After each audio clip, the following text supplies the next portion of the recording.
All right, so with this one, I'm going to put the angle in when I do those orange brackets. For the orange bracket, that is the angle of the cos. That is the, all right, so here we go. Remember, what's in the bracket here, in the orange bracket, is the angle of cos. But the square root of that is the angle of sine. So we say dy all over the dx. You look at it as big, you say, oh, I'm having cos. Okay, first I switch the sign. Then multiply by the derivative of the angle. That angle, that one. That is sine square root of that. Hey.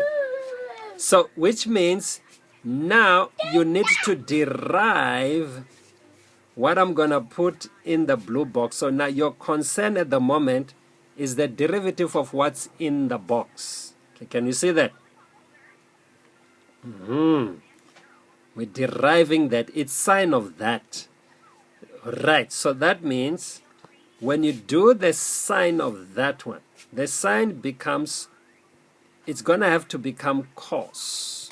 It's going to be cos of the very same angle, square root of x squared plus the 1, and then times by the derivative of that square root.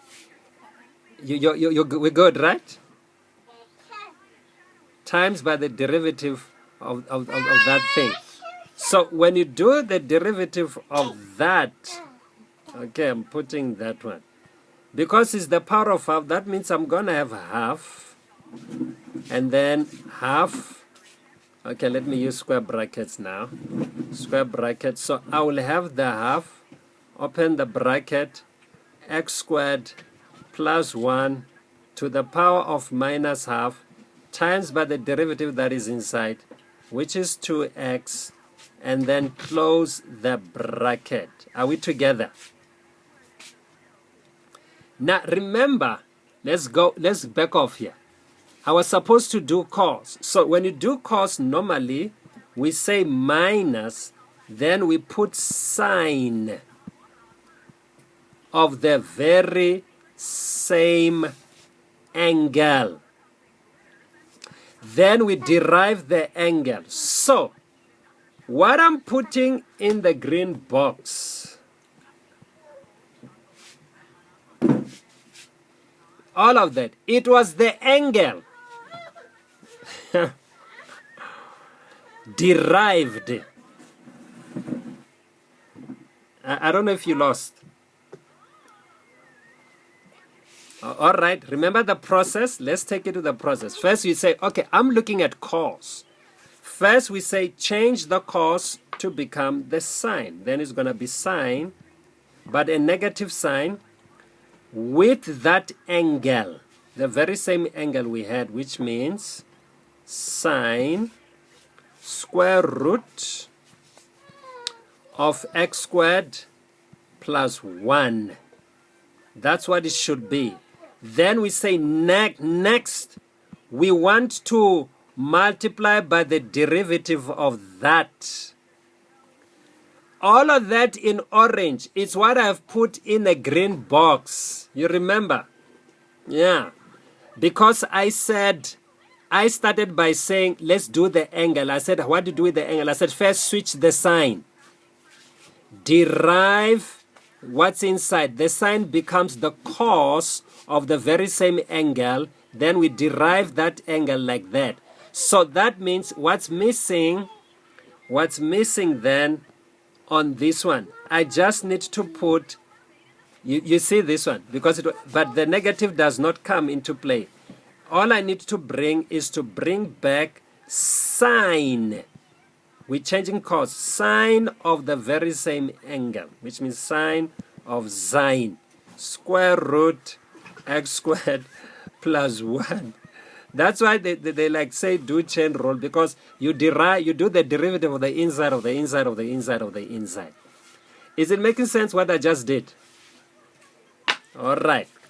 Watch if we were to do it, and then from there we can simplify. If we were to do it symbolically, here's what it's going to be. I'll say y prime equals to, I need the derivative of that story. So that means I must derive, in open bracket, I must derive that cos, okay, let's use that square bracket, cos, open bracket, sine, square root of x squared plus 1, close the bracket. So that's what we say, we must derive that. So how do we derive that one? So that means I need to say minus, make it a sine of the very same angle. I'll put the word angle. Then times the derivative of the angle. But the problem is, how do you derive the angle? Because now it's sine. It's got sine. It's got its own double derivative within. The angle mean I needed to derive sine of the very same. The angle, that means I needed to well, remember it. I needed to do the power rule. Let me just write that, the power rule. That's the thing. So it kind of like goes as a chain reaction.